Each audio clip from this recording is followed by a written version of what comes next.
C'est la dernière ligne droite avant les Jeux Olympiques. Mais en aviron, ce n'est pas aussi rectiligne. La France a qualifié 6 bateaux pour Rio. Il faut désormais y mettre les meilleurs rameurs, car ce ne sont pas forcément ceux qui ont qualifié les coques l'an dernier qui partiront au Brésil. Ce week-end à Casobon, les championnats de France bateau court doivent faire ressortir les meilleures individualités, celles qui auront profité du lourd travail hivernal pour gagner leur place dans les bateaux. Ces championnats viennent sanctionner notre chemin de sélection. On a un chemin de sélection hivernal avec pas mal de tests physiques, de tests sur les machines. On cherche pendant l'hiver à ce que chacun s'implique plus fort, à ce que chacun progresse individuellement. On est dans la conception de bateaux longs pour les Jeux, notamment chez les poids légers, on n'a pas le choix, c'est soit le double, soit le 4. Il est très important, surtout pour le bateau que j'entraîne, le double, d'avoir des très fortes individualités. 1 plus 1 ne font pas toujours 2, donc plus les individualités sont fortes, plus le bateau a des chances d'avancer vite. La performance individuelle comme seul juge. Par le passé, les positions dans les bateaux avaient pu être figées pour éviter à des rameurs expérimentés de devoir être au top trop tôt dans la saison. Mais cette année, seul le résultat compte. Pour le 4 de pointe, les choses sont claires, les 2 meilleures paires sont loin devant. Mais en revanche, sur le 2 de couple, il y a bataille pour le 2e ticket entre Stani Delair, pourtant champion du monde en titre avec Jérémy Azou, et le jeune Pierre Ouin.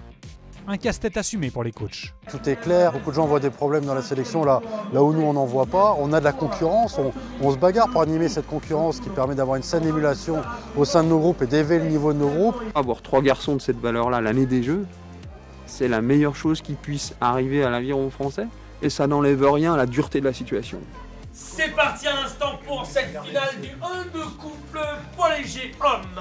L'an dernier, Stani Delair avait terminé 3e mais avait été maintenu dans le futur bateau champion du monde. Un statut qui ne le protège pas cette saison. Il doit terminer dans les 2 premiers. Énorme finale pour Jérémy Azou qui va s'imposer. 2e Pierre Ouin, 3e Stani Delair. Pierre fait 2e l'an dernier, il fait encore 2e cette année, il a tout gagné la saison dernière. C'est impossible de dire à ce garçon-là, mais tu n'as pas de chance d'aller au jeu, tu t'es pas essayé une fois en régate internationale avec Jérémy Azou pour essayer d'être champion olympique. Un rameur qui a mérité individuellement sa chance, on se doit de lui donner, quoi. Et je pense que même si c'est dur pour Stani, il le comprend, il l'entend. C'est comme ça qu'il est monté dans le bateau en 2012, quoi. Donc quelque part c'est très dur humainement, ça fait très longtemps que je côtoie Stani, forcément, mais c'est la beauté du sport par rapport à ça, quoi. S'il n'y a pas ces valeurs-là dans le sport, je fais plus ce métier, quoi.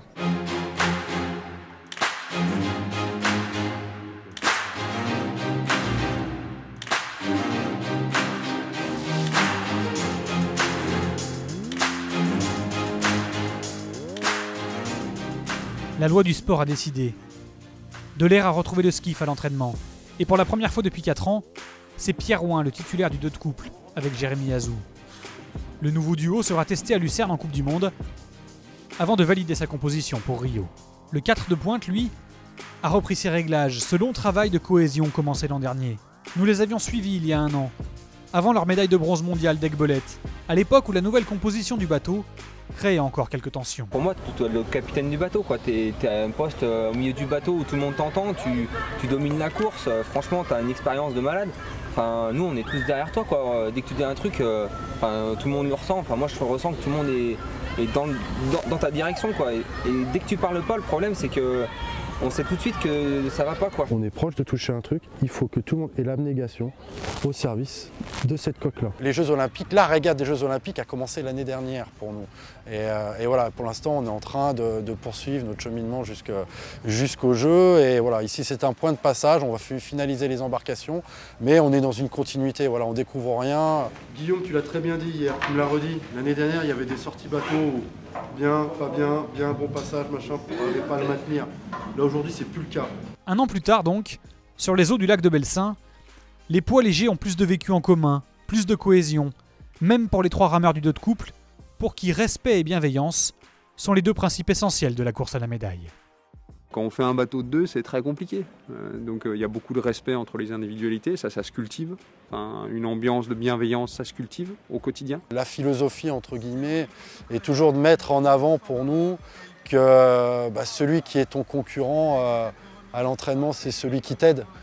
tout simplement, quoi. Donc on essaye voilà, d'être vraiment sur des valeurs collectives, sur des valeurs de loyauté tous ensemble pour élever notre niveau ensemble.